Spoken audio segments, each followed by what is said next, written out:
Pandian store சீரியலில் இன்னைய எபிசோடில் என்ன நடந்திருக்கு அப்படிங்கிறத பார்க்கலாம். ஸோ எல்லாருமே உட்காந்து கணக்கு வழக்கு பார்த்துக்கிட்டு இருக்கிறாங்க. அப்போ மெல்ல மெல்லமாக நம்ம மீனா வந்து பார்த்திங்கன்னா சென்னைக்கு ட்ரைனிங் போகணும் இல்லையா, அந்த விஷயத்தை ஆரம்பிக்கிறாங்க. நம்ம செந்தில் சொல்லுவாப்புலன்னு அவங்களும் எவ்வளோ நேரம் தான் எதிர்பார்ப்பாங்க மீனா. இந்த செந்தில் என்னடானா தயங்கிக்கிட்டே நிற்கிறாப்புல. சடனாக நம்ம மீனாவே சொல்லிடுறாங்க, இந்த மாதிரி வந்து பார்த்திங்கன்னா எனக்கு ட்ரைனிங் போட்டிருக்கிறாங்க சென்னையில் 2 நாள். ஸோ அதுக்காக நான் போய் ஆகணும் அப்படின்னு சொல்கிறாங்க. ஆரம்பத்தில் எதுக்கு அங்கெல்லாம் போய்கிட்டு, பேசாமல் நாங்கள் வர முடியாது, வேறு வேலை இருக்குது அப்படி இப்படின்னு ஏதாச்சும் சொல்லேன் அப்படின்னு சொல்கிறாங்க.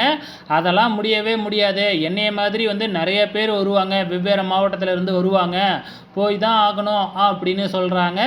சரி, எப்படி தனியாக நீ போவ, உன்னையெல்லாம் தனியாலாம் அனுப்பி வைக்க முடியாது, கூட யாராச்சும் போகணும் அப்படிங்கிற மாதிரி பாண்டியன் ஆரம்பிக்கிறாப்புல. எல்லாரோட பேரையுமே சொல்லிடுறாங்க. ஆனால் செந்தியில் மட்டும் அனுப்பி வைக்க முடியாது, வேலை இருக்குது அப்படிங்கிற மாதிரியே சொல்லிக்கிட்டு இருக்கிறாப்புல. ஆரம்பத்தில் கோமதி நீ என்ன போயிட்டு வா அப்படின்னு சொல்கிறாங்க. ஆனால் கோமதி இருந்துக்கிட்டு இல்லை போக முடியாது, அங்கே வெயில் அடிக்கும் அப்படி இப்படின்னு எதை சொல்லி தட்டி கழிச்சிட்றாங்க. அதுக்கப்புறம் ராஜிக்கிட்ட சொல்கிறாங்க, ராஜி எனக்கு காலேஜ் இருக்குதுன்னு சொல்லிடுறாங்க. ஆனால் இந்த அரசு இருந்துக்கிட்டு வேணா நான் போயிட்டு வரேன் அப்படிங்கிற மாதிரி சொல்கிறாங்க. உன்னை அழைச்சிக்கிட்டு போனால் நீ அண்ணியை பார்த்துக்க மாட்டேன், உன்னையே தான் அண்ணி பார்த்துக்கணும், நீ போகிறதே வேஸ்ட்டு அப்படின்னு சொல்லிட்டு அரசையும் தடுத்து நிறுத்திடுறாங்க. ஆனால் இந்த தங்கமயில் இருந்துக்கிட்டு முட்டாள்தனமாக வேணும்னா நாங்கள் 2 பேரும் அவன் கூட வரோம் அப்படிங்கிற மாதிரி வந்து பார்த்திங்கன்னா சொல்கிறாங்க. எடுக்க போகிறது ஒரு ரூமு, அந்த ரூமில் எப்படி இவங்க 2 பேரையும் தங்க வச்சுட்டு மீனா என்ன வெளியிலையா போய் படுத்துக்க முடியும்? ஸோ முட்டாள்தனமாக வந்து தங்கமயில் பேச ஆரம்பிக்கிறாங்க. சரவணனே இருந்துக்கிட்டு அதெல்லாம் ஒத்து வராது அப்படின்னு சொல்லிடுறாங்க. ஆனாலும் வந்து பார்த்திங்கன்னா கடைசி வரைக்கும் செந்தியில் வந்து அனுப்பி வைக்கணும் அப்படின்னு சொல்ல மாட்டேங்கிறாரு. அடுத்த வாரம் தானே ட்ரைனிங்கு, அடுத்த வாரம் பேசிக்கலாம் அப்படிங்கிற மாதிரி போயிடுறாப்புல.